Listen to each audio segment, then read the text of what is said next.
Alright, so today's project we are replacing these shutoff valves. So my laundry tub here, as you can see, was leaking. When I took the drain off, that thing just broke completely off. So I'm going to replace this, and so to do that, I take the water lines off.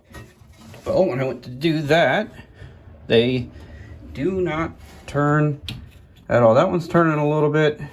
This one will not turn at all. I don't want to force it because I don't want water shooting everywhere and break it. So I'm going to go shut off the water. I'm just going to get some nippers and nip those two water lines, get this out of the way, and then we'll start looking at how we're going to replace these valves. All right, so we got the laundry tub out of the way. What I did, I just took some PVC snips here. Pretty easy little snips. Just went up, nipped both of them, and then took the laundry tub out. So now we're going to replace these shut-offs. I already turned off the water. I drained the water lines. You can see there's still some dripping out, but you know, there's not much you can do about that other than clean it up when we're done. So this does have a compression type nut on here, but these are so old and there's so much just buildup and stuff on there. I'm not going to worry about that. I'm just going to cut the copper line right here.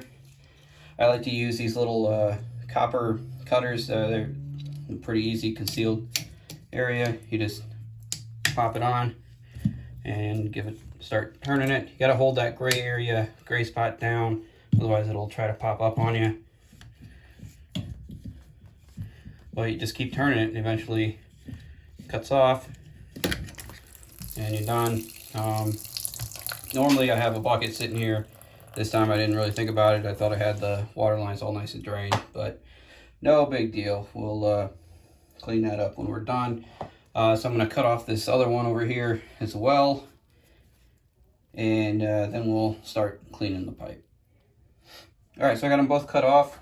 So now it's just time to clean off the fitting, or clean off the pipe so that we can put the fitting on.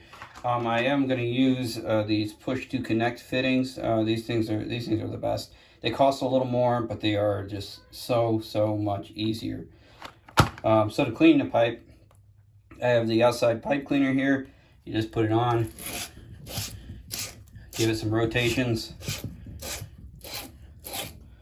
pull it back off. You can already see how much shinier it is. After I do it once, I usually will go in here with a rag, wipe it down. You can see like the crud that comes off of it, and then I'm gonna do another cleaning. And it's just to make sure that our connection is completely clean. And give it another wipe down. Usually stick the rag in there a little bit, try to soak up some of that water. Now these push to connect fittings are just, like I said, they're just the best thing ever. You know, it's a quarter turn, so on and off is really easy. And all you do literally is push it on there.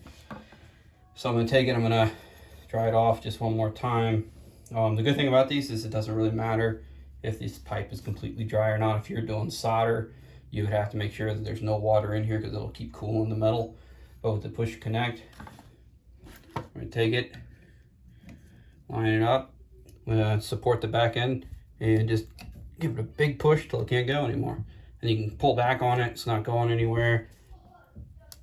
Double check with another little push, and that fitting is on there, it's done. I don't need this compression fitting because I'll put the sink on there, it'll have a water line with it, so not worried about that. But that is the quick and easy way to replace a stuck fitting or stuck faucet shut-off valve.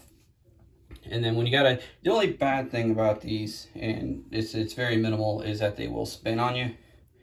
So if you need to turn it on or off, sometimes you gotta grab it and you can turn it. It's real easy to turn, it's just sometimes it'll rotate. Now when that water line is connected here to the sink, you won't have that same issue. So I'm gonna do the same thing on the other one and we'll be done. We can turn the water back on and we'll be good to go. I'm gonna do some cleaning while I'm back here as well, because this is the kind of gross back here behind the laundry tub. Probably hasn't been cleaned in a good 20-30 years since they put in that laundry tub. So quick and easy. A couple things I didn't do is after I cut it, I don't deburr the inside. There's some people out there that like to do that. I've never done it. I've never had a leak or an issue. I'm sure if it happens one time, then I'll start, start deburring it. And to deburr it, there's just like a little file you can run on the inside here that'll take off anything to keep it from cutting any washers or any parts or pieces inside here. But like I said, I've never done it. I've never had an issue yet, knock on wood. So if you have any questions or comments, please leave them in the comment section below and hit subscribe.